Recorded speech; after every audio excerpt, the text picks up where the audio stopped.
La historia que hoy os traigo es la historia de una promesa que quedó en decepción. Los años que transcurrieron entre ambas guerras mundiales estuvieron muy lejos de ser un escenario amigable.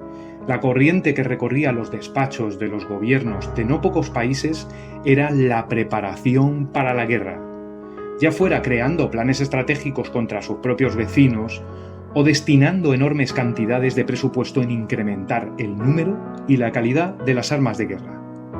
Este sector recibiría un impulso inaudito y frenético.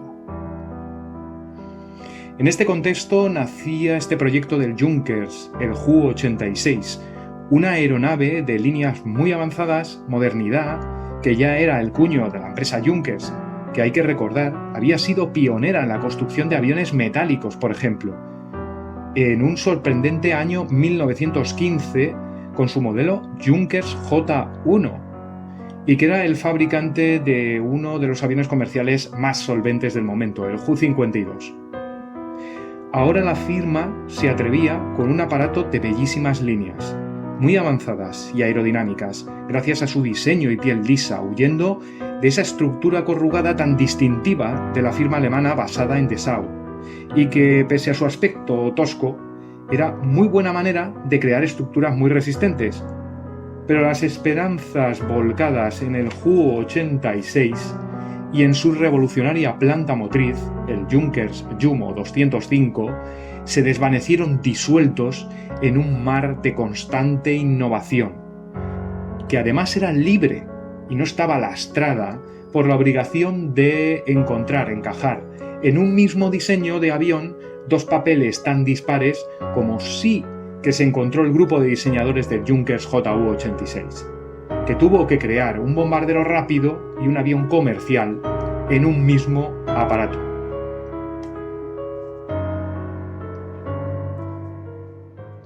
El prototipo Junkers Ju-86 es el producto de una época y unas circunstancias muy concretas. Superando las abusivas cláusulas del Tratado de Versalles que puso fin a la Primera Guerra Mundial, el Ministerio del Aire alemán creaba aviones que fueran capaces de satisfacer las necesidades civiles a la vez que las ocultas exigencias militares que estaban detrás del todavía ilegal renacimiento de la Luftwaffe. Como podremos ver, esta ambivalencia de tareas de los diseños de entonces estaría en la razón de muchos de sus problemas de diseño. En 1933, el Ministerio de Transporte Aéreo alemán empezó a trabajar con Deutsche Lufthansa para redactar unos requerimientos de un futuro transporte medio que pudiera ser adaptado a bombardero medio.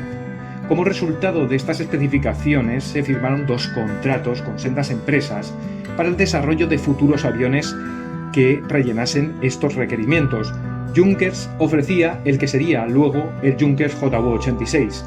La otra empresa sería Heinkel, que apostó por un desarrollo del Heinkel HE70, conocido en España como Rayo, y que daría pie definitivamente al Heinkel HE111.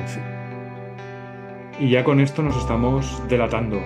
Los dos contendientes tuvieron un muy desigual desempeño en el futuro de la Luftwaffe, como podéis ver. Y poco más es preciso para hacerse una idea de qué avión alcanzaría la gloria y cuál de ellos el más absoluto de los olvidos. Pero en este preciso momento, en 1934, la cuestión estaba muchísimo menos clara. De entrada, el primer vuelo del Junkers 86 en noviembre de 1934, de la versión que sería conocida como Junkers Ju-86 AB1, estuvo listo en tan solo 5 meses desde la presentación del proyecto. Esto era sorprendente y dice muchísimo de la firma de Dessau.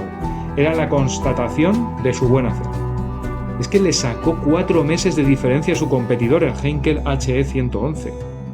Este primer Junkers Ju-86 AB1 montó plantas motrices Siemens SAM-22 o SAM-9, según las fuentes, una improvisada propulsión hasta que estuvieran listos los definitivos motores Junkers Jumo 205. Motores que eran revolucionarios porque eran diésel y que estaban destinados a ser la característica más remarcable del avión. El Ju-86 AB1 evidenció problemas de estabilidad longitudinal, por lo que volvió a la factoría Junkers, donde además de dotarlo de las posiciones artilladas defensivas primitivas del proyecto, intentaron reparar el problema de manejo modificando los timones gemelos de forma cuadrada a ya la más típica y familiar del avión, que es la forma esta de pentágono.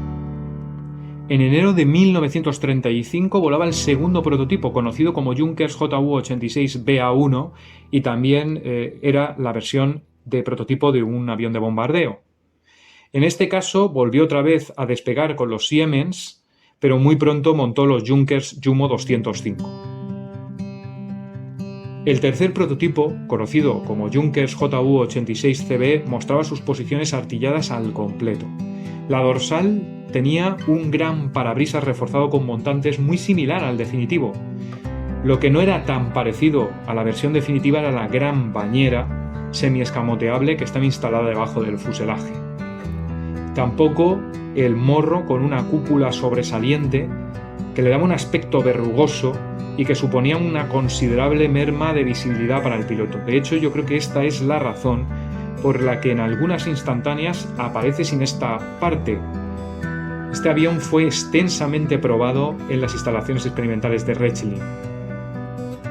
Los que estén más familiarizados con las aeronaves alemanas de la Segunda Guerra Mundial no les habrá pasado inadvertido la nomenclatura de los tres primeros aviones. Es poco habitual y desconocida, ¿verdad? Uno espera encontrarse con el sufijo V y un índice después del nombre del prototipo, ¿no? La explicación es que nos movemos aún en los años 34 al 35. Es una época previa a la estandarización del Reich Luftwaffenministerium, en el que se impondría a los aviones experimentales el sufijo V, que significa Versuch, prueba en alemán. Retrospectivamente se renombraría al Junkers JU-86AB1 como Ju-86V1, el Ju-86BA1 como V2 y finalmente el Ju-86CB como V3. No sería hasta el Ju-86V4, cuarto prototipo, que se dispondría de una clara versión civil del avión, aunque en cierta manera el primer prototipo lo había esbozado. Debía este avión alojar 10 pasajeros cómodamente distribuidos en dos hileras de asientos a los que les iba a corresponder una gran ventana cuadrangular. El morro era el morro cerrado de la versión Ju-86V1, que sería implantado también en este avión. Con este avión se probaron los motores BMW 132, motores radiales refrigerados por aire que eran el resultado de fabricar bajo licencia el Pratt & Whitney Hornet. Esto se hizo para ofrecer al mercado civil una versión alternativa con otros motores.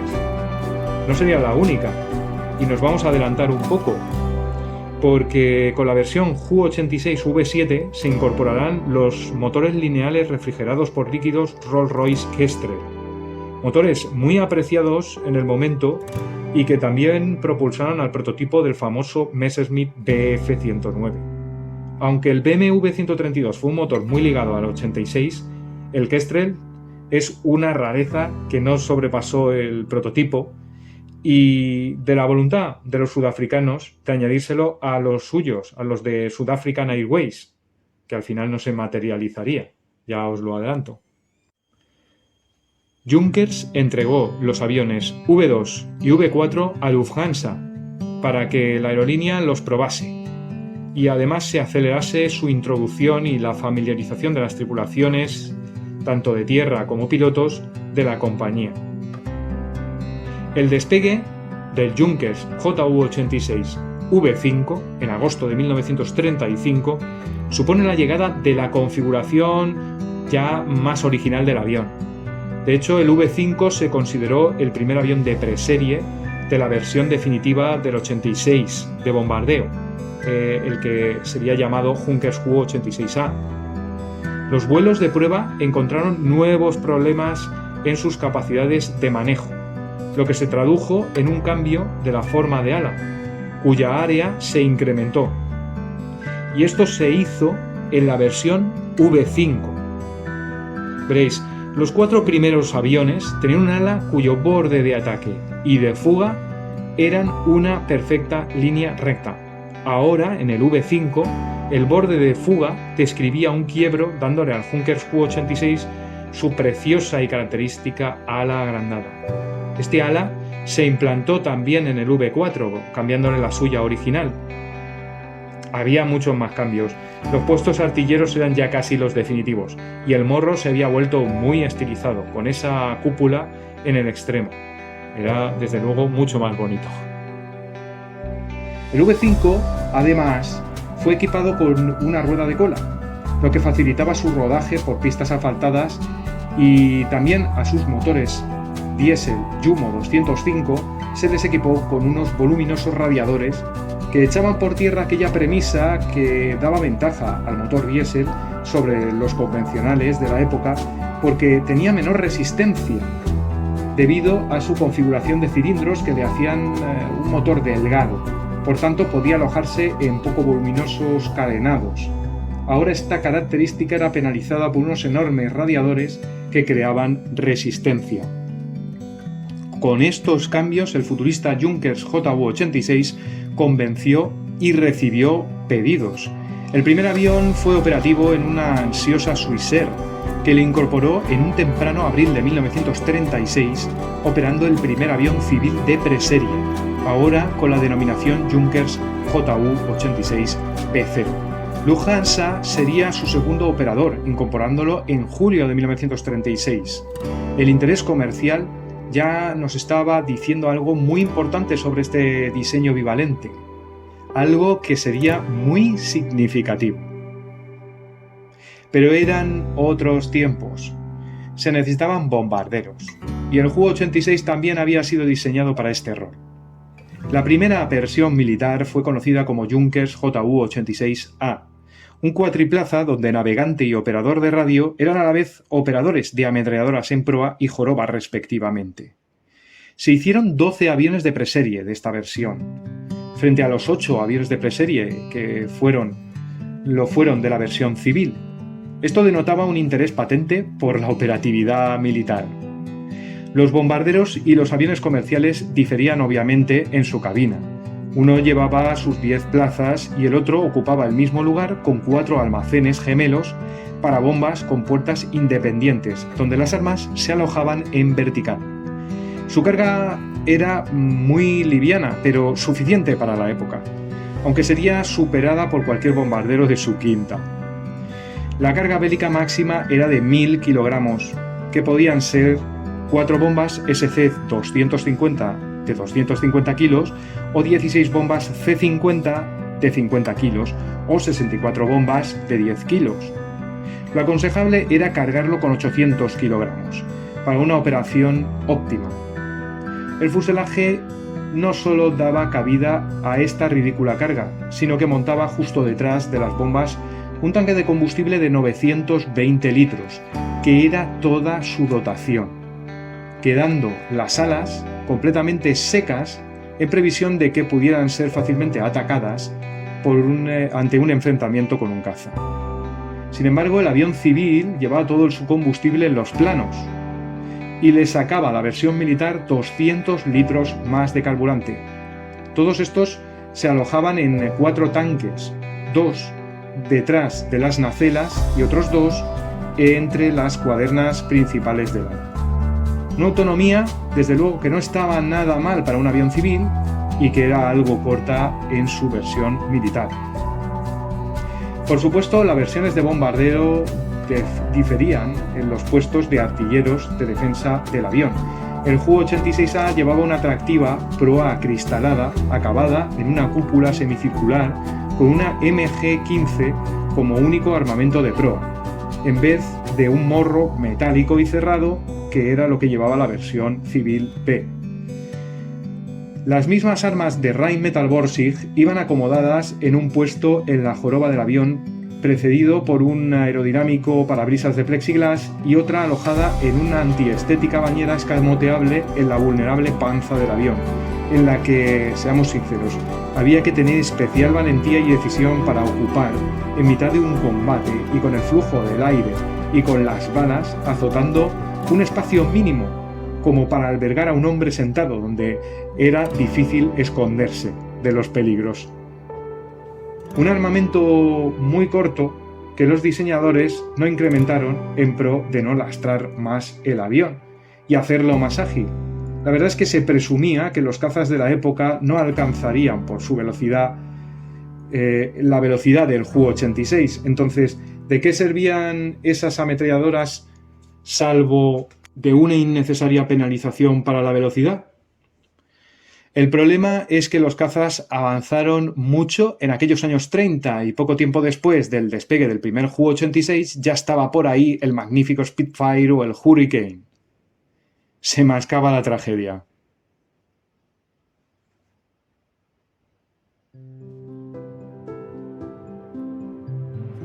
Si hay un ala que es representativa del despliegue del Junkers Ju-86 en la Luftwaffe, esa es la Kampfgeschwader Hindenburg, que fue primero conocida como KG-152 y luego varió su nombre a KG-1, que fue la primera en recibir estas avanzadas y caras joyas en el verano de 1936 y que sería la última unidad en operarlas en una situación de combate exigente en Polonia.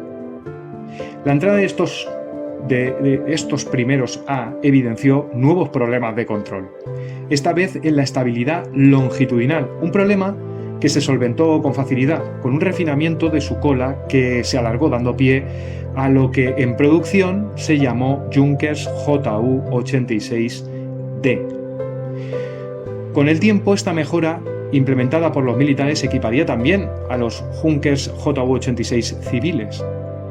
El avión era precioso, era avanzado, era un producto de una marca de prestigio. Junkers había conquistado los mercados civiles de entreguerras.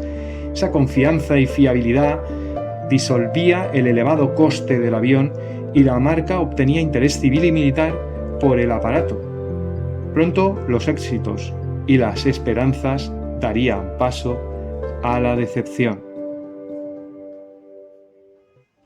El estallido de la Guerra Civil Española supuso un campo de experimentación y entrenamiento de tácticas y armas.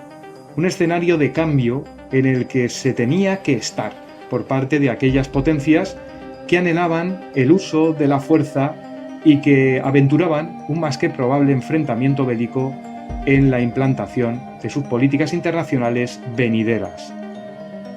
Así el futuro eje y los soviéticos desplegaron lo último de su arsenal, a sus mejores hombres también, a costa de una población enfrentada por un mundo de políticas irreconciliables, tan sectarias como asesinas.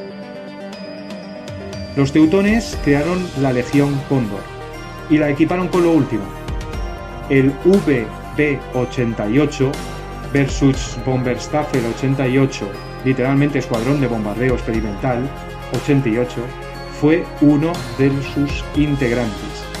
En febrero de 1937 llegan a este escuadrón 4 Junkers Ju-86D, numerados como 26-1 al 26-4. Arribaron a Burgos, donde constituirían la unidad junto a las otras dos opciones del bombardeo alemán. Su competidor, que fue representado por 4 Heinkel HE-111 y otros 4 Dornier DO-17. Todo el grupo quedó a las órdenes del comandante Rudolf Freiherr von Mürow. La cosa empezó ya muy mal.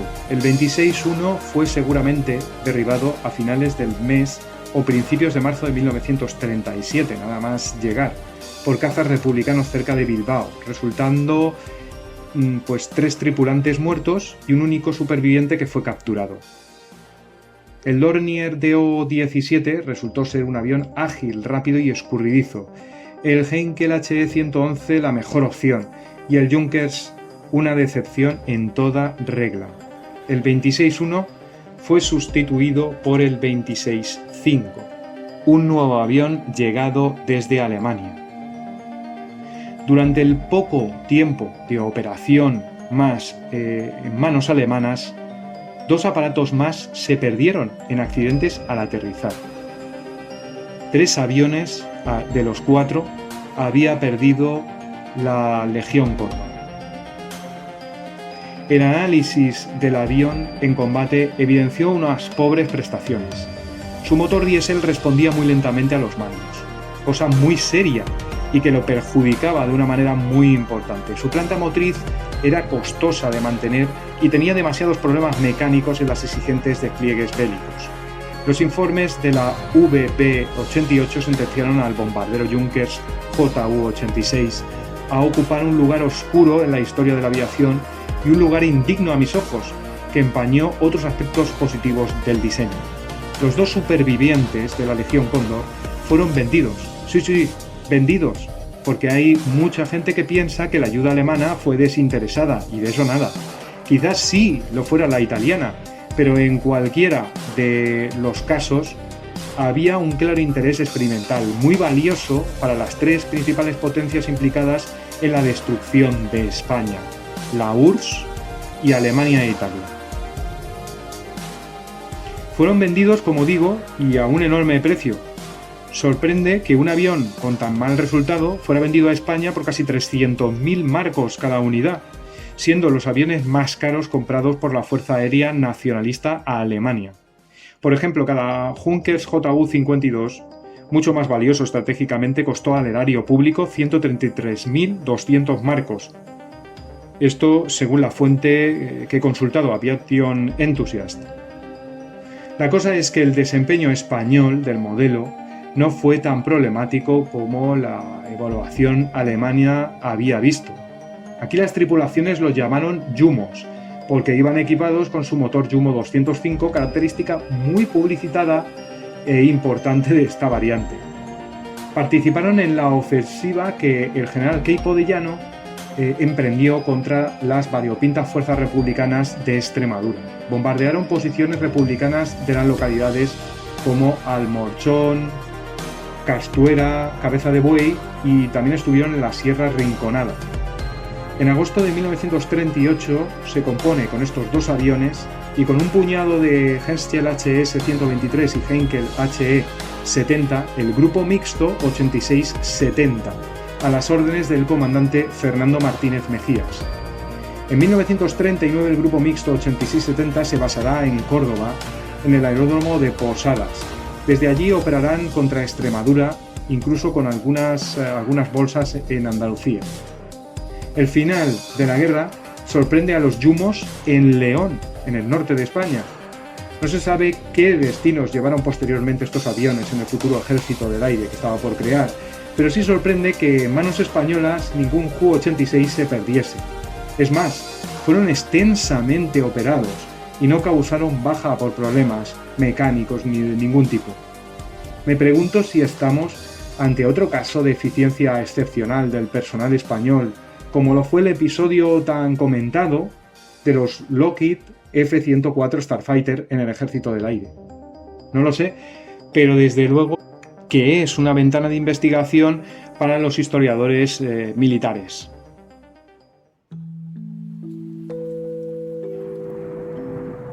El principal agente de su derrota fue precisamente el motor, que había sido desarrollado muy estrechamente con el Ju-86. Me refiero al motor diésel Junkers Jumo 205. En los 30, el motor diésel para aviación parecía la respuesta idónea para reducir el consumo y reducir los costes de operación. El motor consumía menos, pero es que encima podría impulsarse casi con cualquier combustible disponible en un aeródromo, abaratando la logística y simplificando la operación del avión. De hecho, un Junkers Ju-86 ganaba el prestigioso Oasis Rally, organizado por el Real Aeroclub de Egipto en su edición de 1937. El Junkers Ju-86B, matriculado DAKOP y propiedad de la fábrica Junkers, ganó de largo en un ambiente donde las altas temperaturas y el polvo en suspensión sometían a las aeronaves a un duro castigo. El 86 dejó a todos boquiabiertos cuando se vio obligado a aterrizar en Teherán por una tormenta y en ese aeródromo no tenían diésel.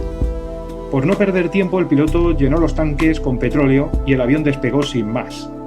Y completó la etapa sin novedad, mientras otros aparatos en idéntica situación se vieron obligados a esperar su combustible específico de aviación. Y todo gracias a la versatilidad de los motores diésel Jumo 205. Parecía que la cosa pintaba bien. Que un motor diésel operase un avión no era algo novedoso. La misma Junkers había superado este desafío técnico. Lo que sí que parecía imposible de lograr era un motor diésel que generase la suficiente potencia como para impulsar un avión de tamaño. Esto no fue fácil, pero finalmente Junkers lo consiguió, y fue todo un hito cuyas ventajas quedaron patentes en el anterior episodio del Oasis Rally. Pero los cielos de España demostraron que el motor era un mal motor para aviones militares. Su respuesta en combate era muy lenta, agónica, en una situación de peligro, haciendo que el avión que impulsaban fuera el más vulnerable ante un duelo. Una característica desconcertante del Jumo 205 fue la caída de potencia en altitudes superiores a los 5.000 metros. Este fallo fue motivo de prolongados test en la base especializada en desarrollo de aeronaves de la Luftwaffe en Rechlin, y no consiguieron solventarlo nunca. También los alemanes constataron que el 205 era un motor propenso a la rotura de pistones. Bueno, tengo que decir que en la época todos lo eran. Léase que estábamos en los albores de la aviación con un enorme todavía trabajo por hacer. Un avance paralelo en el desarrollo de las aleaciones de metales se estaba generando, donde la aviación contribuyó grandemente. De igual forma, sus escapes se corroían demasiado rápido. Los Junkers Jumo 205 tenían muy mala relación peso-potencia. Todos estos problemas dinamitaron el programa Junkers Ju-86. Suecia, el primer país interesado en adquirir la versión militar del avión, tuvo un enfrentamiento directo con la directiva Junkers porque no querían instalarle los Jumo 205 a sus aviones. De hecho, así se hizo finalmente pese a las reticencias del fabricante de Dassault. Los primeros 3 aviones construidos para Suecia incorporaron el Pratt & Whitney Hornet, y así lo recibieron en 1936, antes de la debacle que sufrieron en los cielos de España. Entre tantas quejas y hándicaps, las ventajas de operación con cualquier carburante y poco consumo, y lo que antes dijimos de ser un motor que ofrecía menor resistencia al aire, quedaron arrinconadas en el olvido. Curiosamente, las ventajas cobraban mayor importancia que sus deficiencias en el desempeño como avión civil, donde el perfil de vuelo era mucho menos exigente y todos estos hándicaps no importaban tanto. Y en cambio, un mayor alcance y la capacidad de funcionar con cualquier combustible eran muy apreciados. Pero con todo, las compañías civiles también se quejaron de roturas de pistones y sobre todo de excesiva vibración con respecto a otros motores más convencionales. La niña mimada de la división de motores Junkers tenía que dejar paso al motor radial fabricado por BMW, el 132. El BMW 132 era la fabricación alemana del Pratt & Whitney Hornet. Este motor accesorio se había montado en el prototipo V4, con la inocente intención de ofrecer una planta motriz alternativa al Jumo 205 para la exportación. Ahora el 86 dependía de este motor. En la exportación, el BMW 132 fue la opción imperante. Las versiones de exportación que con el tiempo se conocieron como Junkers Ju-86K de Krieg Combate para su versión de bombardero y Junkers Ju-86Z de Civil para la versión comercial, fueron equipadas mayoritariamente con el BMW 132F y Pratt & Whitney Hornet, en esencia el mismo motor. Los suecos montaron también los Bristol Pegasus, y para los curiosos hubo planes para dotarlos con los Rolls-Royce Kestrel, un motor lineal que movía, entre otros, a los prototipos del Messerschmitt Tf-109. El desplante mayor fue cuando la misma Luftwaffe planteó adquirir Junkers Ju-86 con los BMW, y fue así como nace la versión Ju-86E.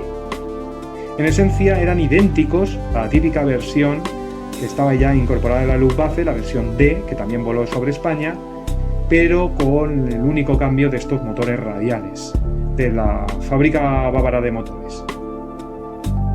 Para Junkers, el nuevo motor, lastraba al Ju-86. Sí, le daba más potencia y velocidad, de 325 km/h y 600 caballos unitarios del Jumo contra los 420 km/h y 800 caballos unitarios del BMW. También le daban una mayor altura. El Jumo hacían elevar al Ju-86 a 5.900 metros y sin embargo el BMW lo hacían elevarse a 6.800 metros de techo. Aunque esto último, como veremos más adelante, se podía solucionar en futuros desarrollos del Junkers Jumo 205. Entonces, ¿dónde está la penalización?, os preguntaréis. Pues en la autonomía, el alcance. Se pasaba de unos 1.500 kilómetros de alcance a unos 1.100, como mucho 1.200 metros con el kilómetros con el BMW. Con todo, el Junkers Ju-86E era tan solo un bombardero interino ya para la Luftwaffe. El Junkers 86 estaba completamente desprestigiado y la versión E no cambió su suerte. La nueva fábrica de aeronaves que se estaba construyendo en Berlín para llenar la boca insaciable de bombarderos de Hitler ya no iba a fabricar Ju-86, como en un inicio se había previsto, sino a su rival, el Heinkel HE-111, que había salido bastante bien parado de la guerra civil. Solo diré una cosa para acabar con este capítulo. El Heinkel HE-111 no era muy superior a su contrincante. La versión E era más rápida que el Heinkel G111. Volaba 100 metros más alto y apenas se diferenciaban en 100 kilogramos de carga bélica. Lo que sí que suponía un cambio entre los dos aviones era su alcance. El Heinkel ofrecía 1.950 kilómetros contra los 1.200-1.100 kilómetros del Junkers Ju-86E. Pero su construcción, la del Heinkel, era considerablemente más costosa que la del Junkers, aunque en la época también tenemos que decir que la economía de guerra era algo tan lejano y casi improbable en el marco de los planes de la guerra relámpago para los estrategas alemanes.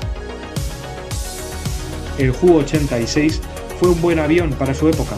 Superaba al B-18 Bolo estadounidense e igualaba al Handley Page Handen en techo y velocidad, pero su autonomía y carga bélica sí que estuvieron por debajo de sus contemporáneos. El Wellington, por ejemplo, llevaba 2.040 kilogramos, frente a los 800 del Ju-86. El Handen llevaba 1.800 kilos, pero lo más sorprendente de todo es que los llevaba a 3.000 kilómetros de distancia, una grandísima autonomía que le valió el dudoso honor de ser el primer avión aliado en atacar a Alemania, frente a los 1.500 de la versión D o 1.100 kilómetros del Junkers Ju-86E. Aunque la Luftwaffe, tenemos que decir que siempre pensó que estos bombarderos estarían en primera línea de frente y tendrían alcances mucho más reducidos que los estrategas británicos necesitaban para sus aviones. En el próximo capítulo vamos a seguir hablando de la suerte del Junkers Ju-86. Aquí lo dejamos hoy. Si te ha interesado, solo te pido un like a cambio. Si tienes algo que aportar, te invito a charlar sobre ello en los comentarios. Os emplazo a una segunda entrega en la que destacaremos el éxito comercial que empezó a tener este avión en la última parte de los años 30. Vamos a hablar de los aviones comerciales, también de nuestros queridísimos vecinos portugueses, y empezaremos con Chile a tratar los otros dos operadores en español de este precioso aparato. Muchas gracias por aguantar este peñazo. Nos vemos en el siguiente capítulo del Junkers Ju-86. Chao, chao.